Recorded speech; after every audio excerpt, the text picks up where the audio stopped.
सांसदों पर चल रहा निलंबन का सोटा, केंद्र सरकार पर हमला। उद्धव ठाकरे की पार्टी शिवसेना यूबीटी ने अपने मुखपत्र के जरिए प्रधानमंत्री नरेंद्र मोदी के नेतृत्व वाली बीजेपी सरकार पर हमला किया है।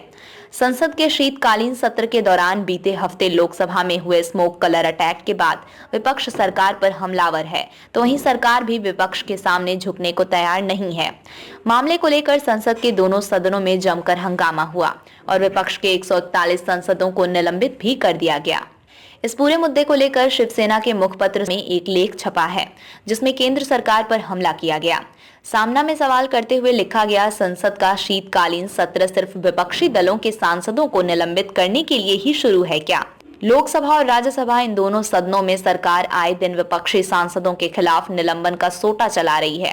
13 दिसंबर को संसद भवन में 2 युवकों की ओर से किए गए स्मोक बम हमले पर विपक्ष रोजाना सरकार से जवाब मांग रहा है, लेकिन सरकार सवालों का जवाब देने के बजाय विपक्षी सांसदों को निलंबित कर रही है। दुनिया भर में हुआ देश का अपमान, ये कहा गया, संसद पर हुए स्मोक अटैक ने सरकार की सुरक्षा व्यवस्था और क्षमता पर प्रश्न चिन्ह लगा दिया है। अब तक गृह मंत्री अमित शाह ने इस पर स्पष्टीकरण भी नहीं दिया। जिस घटना ने दुनिया भर में देश का अपमान कराया, इसकी जिम्मेदारी के तौर पर सरकार की ओर से क्या कदम उठाए जाएंगे? क्या सरकार इस शर्मनाक घटना की जिम्मेदारी लेगी या नहीं? निलंबन का बन रहा रिकॉर्ड। संपादकीय में आगे कहा गया, सवाल पूछना और सरकार को जिम्मेदारी याद दिलाना विपक्षी सांसदों का कर्तव्य है। सांसदों की ये कठोरता सरकार के लिए मुसीबत बनती जा रही है और इसलिए उनके निलंबन का रोज नया रिकॉर्ड बन रहा है। इसका मतलब यही है कि सरकार इन लोगों से डरी हुई है। क्या सरकार चल रहे मौजूदा सत्र में इस आंकड़े को शून्य पर लाना चाहती है?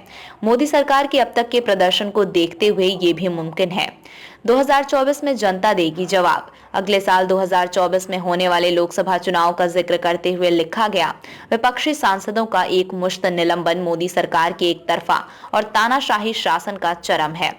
ये 9 साल के अघोषित आपातकाल की पराकाष्ठा है, मीनार है। ध्यान रखें कि 2024 में जनता की आपके सतांध राज को उखाड़ फेंकेगी, मीनार को उखाड़ कर रख देगी और इस देश में एक बार फिर से लोकतंत्र की पुनर्स्थापना करेगी।